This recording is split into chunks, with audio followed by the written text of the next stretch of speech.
Welcome. In this video on the Civil War, we intend to conclude the Civil War and Reconstruction period.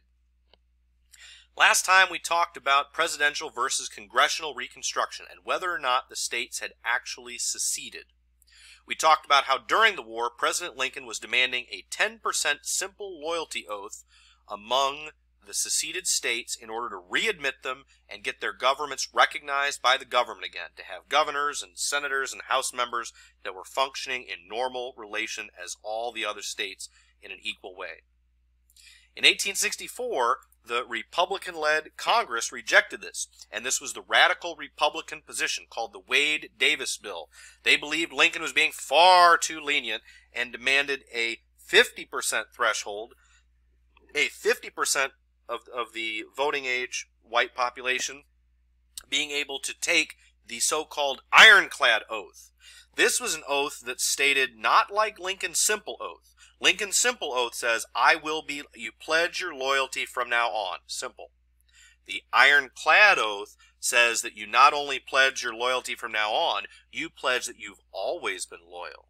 You never in any substantial way supported the Confederacy, and thereby admitting that all throughout you have secretly been working against the Confederacy. There's a public oath in front of all your neighbors who were fighting so hard on behalf of the Confederacy. You have to publicly swear you never supported it anyway, putting yourself maybe at risk of violence or the threat of violence or intimidation. And so very few people could take this oath. And so many people even served in the Confederate Army. They tried to draft everyone.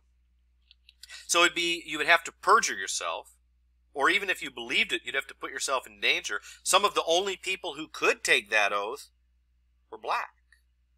The freed people could take that oath. And maybe eventually young whites, when they became of age, could swear that they weren't born yet or were too young, and therefore they will be loyal from now on and have always been loyal. So very young people and future whites, future voters could take that oath, and black people could take that oath. Lincoln vetoes the Wade-Davis bill and maintains his more lenient plan that you only need 10% and they can take the simple oath. They might have been shooting Yankees yesterday, but if today they recognize the error of their ways and they're going to change, that they can take a simple oath of loyalty from now on. Now, we'll never know, but it's perhaps a possibility that Lincoln could have managed these radical Republicans better. He was their leader. He was the face of the party. He was becoming this larger-than-life hero to African Americans, to many Republicans, to many Americans. He was a villain to many others, but he was this shrewd political figure who maybe could have managed his own party better. Johnson is none of those things. President Johnson, once Lincoln dies, right as the war ends, the same month, he attempts to continue Lincoln's policies, but it's received very differently. Johnson gives amnesty, total pardon effectively, to anyone but the very, very top people. All he says the state has to do is repeal the ordinances of secession and to be readmitted. And so in December, representatives from the southern states show up and say, hey, we've been elected. Many of these people are the same people who were in Congress before secession. Many of these people were in the Confederate Congress and Confederate state governments, and they show up, and the Congress, when they show up, will not admit them. The 1864 Congress, Republicans won in a landslide and by hefty majorities reject all of the southern people elected by all-white electorate, and elected basically the same people that have been the same families that have been ruling as governors and senators for years, before secession, during secession, and during the war. And a lot of these are the same people that show up to be in the new Congress, and the Republican Northern Congress won't have it and says, we don't recognize that you've been fairly put in this position. And then begins congressional Reconstruction, as Congress begins to have its way with what Reconstruction will look like. They create, over the president's veto, a Freedmen's Bureau, a bureaucracy, a bureaucratic arm of the federal government that will protect the interests of the emancipated slaves. and Johnson tries to veto it, and Congress reauthorized and kept it going. It was to give to the freed Southern black people education. You know, there's no public schools nationwide. Some states have limited public school. This was to give public education to the freed people of all ages who have virtually been prohibited from having it. This would do it, and it would pay for it and make it happen. It would help to provide employment opportunity, jobs, a way to be not dependent on their former masters because they had been prevented from saving anything, from learning any skills other than those required to, for example, pick cotton or grow tobacco or farm on their plantations. They were to be given job opportunity as well as emergency relief. Again, they had nowhere to turn except their former masters, and so this was meant to be an agency that would provide emergency food and monetary relief to those who were the poorest already, and now they're in a part of the country that is in bad shape because of the war. In 1866, the Congress passes a civil rights bill, really pushed through by Thaddeus Stevens and Charles Sumner, who is only now recovered from having been caned by Preston Brooks and the caning of Sumner from 10 years ago when they were debating the issue of Kansas in the Senate. And over the president's veto again, they pass a civil rights bill into law that gives citizenship to all, regardless of race. So trying to shoot in the foot those black codes that were basically setting up different classes of citizen, that's saying only whites were citizens. This says no, citizenship and equality under the law are granted to all, regardless of race. However, there was the fear that the Supreme Court would strike it down as unconstitutional, that the federal government does not have this authority. So they repackaged this civil rights bill into what would become the very important 14th Amendment. Basically, the Civil Rights Bill of 66 turned into an amendment, and it would be required of all states before they'd be readmitted to the Union to ratify this 14th Amendment.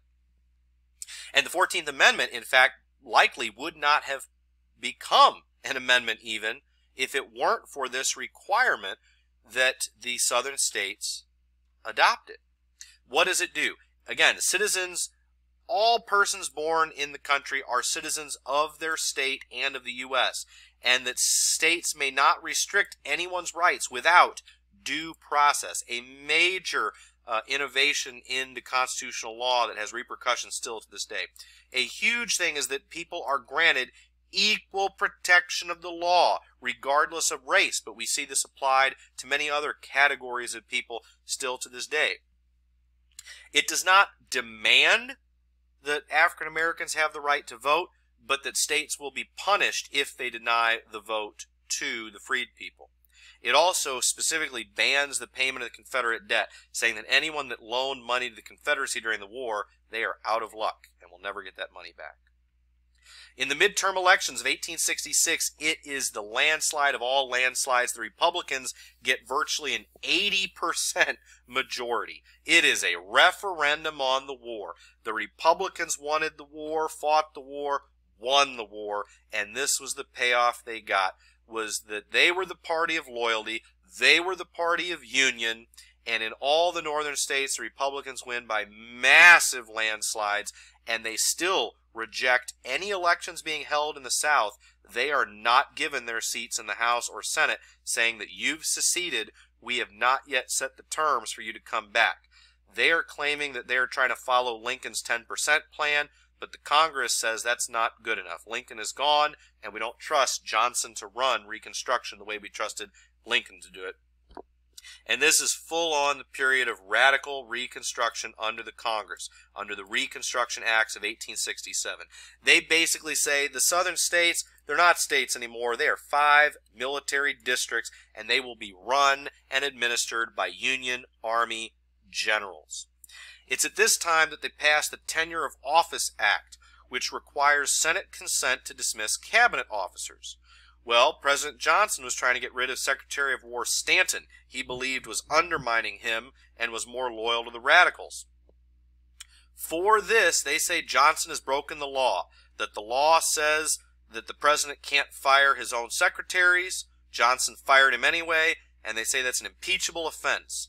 And by a single vote, there are only 12 Democrats in the Senate.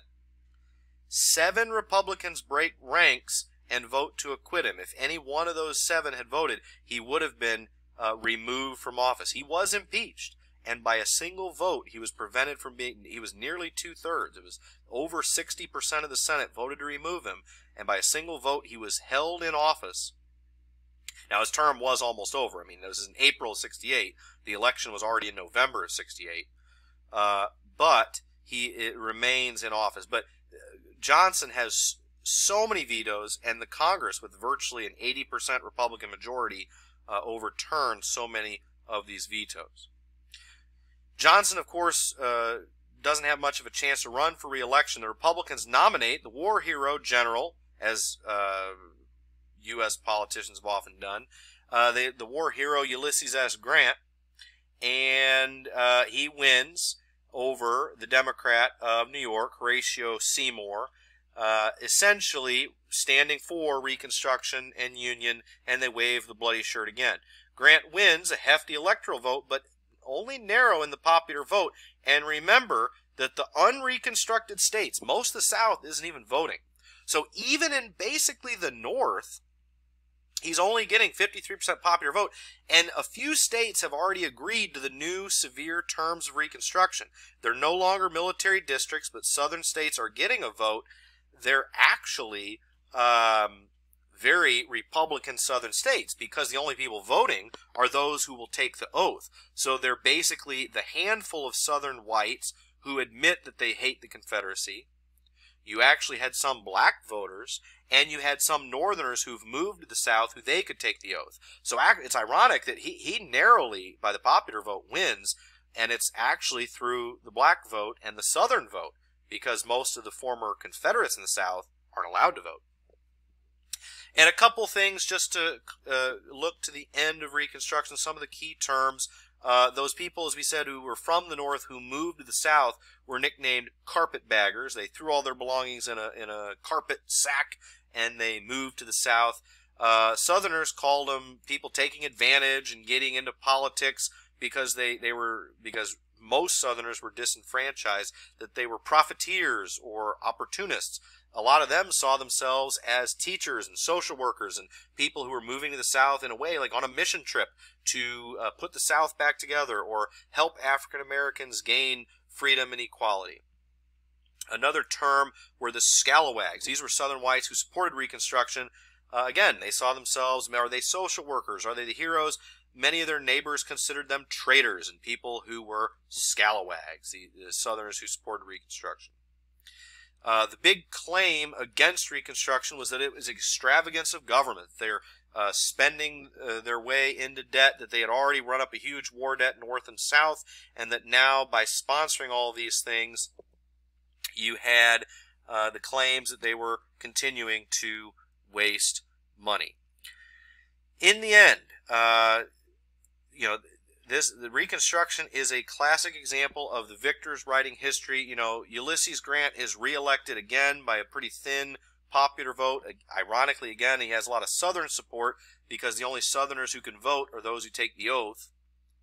But by 1876, when Grant doesn't run again, a Republican does win, but it's also Rutherford B. Hayes, but it coincides with what is widely considered the end of Reconstruction.